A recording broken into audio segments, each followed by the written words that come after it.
تو پھر جب حوالہ ہوتا تو بات کرتے، چھوڑتے ہیں اس سوال کو تو ایک اور آخر میں آخری چلیں۔ سورۃ انشقاق میں اللہ تعالیٰ فرماتا ہے پس جس کے دائیں ہاتھ میں اس کا اعمال نامہ دیا جائے گا تو اس سے جلد ہی آسان حساب لے لیا جائے گا اور وہ اپنے اہل و عیال کی طرف خوش بخوش لوٹے گا۔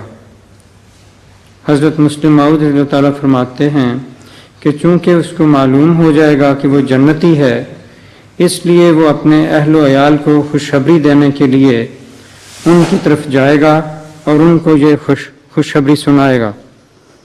حضور، جو لوگ اہل و عیال سے کسی وجہ سے محروم ہوں گے تو پھر وہ بیچارے یہ خوشخبری کس کو سنائیں گے؟ کسی کو نہیں۔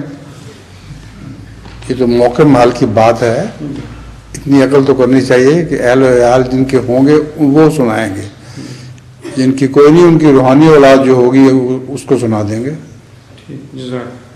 آخر میں آخر تو ہو چکا ہے آپ کا، آخر نہیں آنا؟ ٹھیک ہے، جزاک اللہ۔ ہیں ایک ہی اور تھا جی، چلے کر لیں گے۔ یہ ابو داؤد کتاب المناسک سے ہے کہ حضرت ابو ہریرہ رضی اللہ تعالیٰ سے روایت ہے کہ آن حضرت صلی اللہ علیہ وسلم نے فرمایا کہ جو شخص بھی مجھ پر سلام بھیجے گا اللہ تعالیٰ اس کا جواب دینے کے لیے میری روح کو واپس لوٹا دے گا تاکہ میں اس کے سلام کا جواب دے سکوں۔ یہ کس جگہ ہے؟ یہ ابو داؤد کتاب المناسک۔ ہاں، یہ تو غلط بات ہے۔ قرآن کریم کے دوسری آیات کے جو خلاف ہے، قطعی آیات کے خلاف بات ہو جی، اس کو اس حدیث میں ضرور کوئی غلطی رہ گئی ہے، راوی نے ٹھیک نہیں سمجھا یا کوئی بات ہوئی ہے، جی، ورنہ قرآن کریم میں تو اللہ تعالیٰ فرماتا ہے جو فوت ہو جائے اس کو پھر دوبارہ دنیا میں نہیں بھیجے گا، جی، اور آن حضرت صلی اللہ علیہ وسلم کو بار بار آپ کی روح کو بھیجے، یہ تو گستاخی ہے، جی، اس لیے یہ حدیث یقیناً غلط ہے۔ ٹھیک ہے، جزاک اللہ۔ السلام علیکم، میرا نام عبدالرحیم ساکی ہے۔ میرے دو سوال ہیں حضور، یہ سورہ بقرہ سے ہیں دونوں۔ اعوذ باللہ من الشیطان الرجیم، بسم اللہ الرحمن الرحیم۔ قل ان کانت لکم الدار الآخرۃ عند اللہ خالصۃ من دون الناس فتمنوا الموت ان کنتم صادقین ولن یتمنوا ابدا بما قدمت ایدیہم واللہ علیم بالظالمین۔ تو ان میں یہ کون لوگ ہیں جو یہ کہتے ہیں صرف ساری دنیا کو چھوڑ کر آخرت کا گھر ہمارے لیے ہے؟ کیا وہ کون لوگ ہیں جو یہ کہتے ہیں کہ ساری دنیا کو چھوڑ کر اللہ کا آخری گھر جو ہمارے لیے ہے؟ کیوں جی؟ کہتے ہیں کہ کون ایسے لوگ ہیں جو یہ ایسا کہتے ہیں جن کا قرآن مجید میں ذکر ہے؟ جن کا اس آیت میں ذکر ہوا ہے، ان کا آیت میں ذکر ہے، وہ پتہ ان کو ذکر کیا کون لوگ کہہ رہے ہیں یہ؟ قل ان کانت لکم الدار الآخرۃ عند اللہ خالصۃ من دون الناس فتمنوا الموت ان کنتم صادقین۔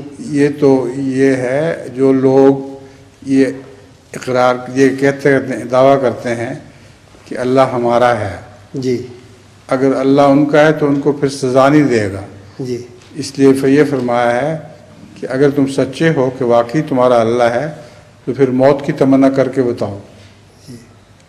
تم تو ڈرتے ہو موت سے اور تمہیں پتہ ہے کہ مرنے کے بعد پیشی ہوگی، یہ لوگ مراد ہیں۔ ٹھیک ہے۔ دوسرا سورہ دوسرا ہو چکا ہے سوال آپ کا، ابھی سورہ تیسرا ہے، جی تیسرا سوال ہے۔ بقرہ سورہ بقرہ 114 آیت کا ہے، وقالت الیہود لیست النصارى علی شیء وقالت النصارى لیست الیہود علی شیء وهم یتلون الکتاب کذلک قال الذین لا یعلمون مثل قولهم فاللہ یحکم بینہم یوم القیامۃ فیما کانوا فیہ یختلفون۔ اس کا ترجمہ، اور یہود کہتے ہیں کہ نصارہ کی بنا کسی چیز پر نہیں، اور نصارہ کہتے ہیں کہ یہود کی بنا کسی چیز پر نہیں۔ یہ بات حالانکہ وہ پہلے بھی، کتاب یہ سوال پہلے بھی یہاں ہو چکا ہے، میں اس کا جواب دے چکا ہوں. جی واقعہ یہ ہے کہ یہود نصارہ کو کہتے تھے کسی چیز پہ نہیں، کیونکہ وہ سمجھتے تھے کہ نصارہ جھوٹے ہیں اور ابھی تک ایلیا آسمان سے نہیں اترا، اس لیے نصارہ کی بنیادی کوئی نہیں بنتی. تو حضرت رسول اللہ صلی اللہ علیہ وسلم سے پہلے جو نبی گزرے ہیں ان میں سے حضرت عیسیٰ کی بنیاد تب بنتی اگر آپ کا وجود خدا کے نزدیک سچا ہوتا. خدا کے نزدیک تو سچا تھا، مگر یہود نے ان کو جھوٹا سمجھا کیونکہ ان سے پہلے ایلیا اترتا نہیں دیکھا. تو اس لیے نصارہ نے یہود نے کہا کہ نصارہ کی کوئی بنیاد نہیں ہے. اگر نصارہ سچے ہوتے تو پہلے آسمان سے ایلیا اترتا. اور نصارہ نے کہا کہ یہود کی کوئی بنیاد نہیں ہے، اس لیے کہ یہود ان کے نزدیک ایک سچے نبی کے منکر تھے، اور جب وہ خدا تعالیٰ کی طرف سے بھیجے ہوئے سچے نبی کے منکر ہوں تو وہ کسی بنیاد پر قائم نہیں ہوں گے.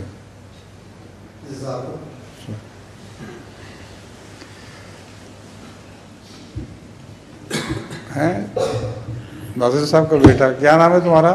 ٹھیک ہے. اچھا، حضور میرا سوال ہے کہ اللہ نے کیوں ڈینجرس اینیملس بنایا؟ اللہ نے کیوں ڈینجرس اینیمل بنائے ہیں؟ ان سے بچنے کے لیے. خطرات کا مقابلہ کرنے سے انسان کا علم بڑھتا ہے، اس کا تجربہ بڑھتا ہے، اور ڈینجرس اینیمل جو ہیں ان سے بچنے کے لیے انسان کتنی ترکیبیں کرتا ہے. تو خطروں سے انسان کا علم ترقی کرتا ہے اور اپنے آپ کو ڈیفینڈ کر لیتا ہے ان کے خلاف.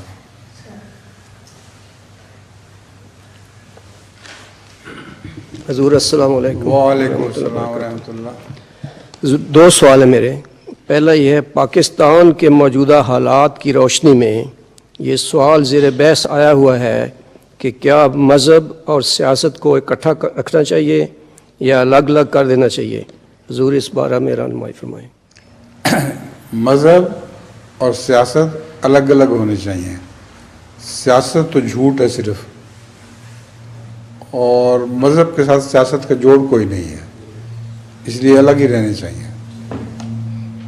دوسرا سوال ہے سورۃ المائدہ آیت 33. اعوذ باللہ من الشیطان الرجیم، بسم اللہ الرحمن الرحیم. من اجل ذالک کتبنا علی بنی اسرائیل انہ من قتل نفسا بغیر نفس او فساد فی الارض فکأنما قتل الناس جمیعا. ترجمہ اس کا یہ ہے، اسی بنا پر ہم نے بنی اسرائیل پر یہ فرض کر دیا کہ جس نے بھی کسی ایسے نفس کو قتل کیا جس نے کسی دوسرے کی جان نہ لی ہو یا زمین میں فساد نہ پھیلایا ہو تو گویا اس نے تمام جہانوں کو قتل کر دیا. حضور ہمارا سوال یہ ہے، انسانوں کو، انسانوں کو قتل کر جہانوں کو نہیں. نہیں. حضور اسلامی تعلیم کے مطابق ایک شخص کو اگر مارنا گویا ساری کائنات کو مارنے کے مترادف ہے. کیا؟ ایک شخص کو اگر مار دیا جائے تو اسلامی تعلیم یہ کہتی ہے کہ ایسا ہی ہے جیسے ساری کائنات. یہ ہے کہ ایک شخص، ہر شخص کی دنیا الگ ہے. جی. آپ ایک دنیا کے جو تصور رکھتے ہیں وہ ہم میں سے ہر ایک سے مختلف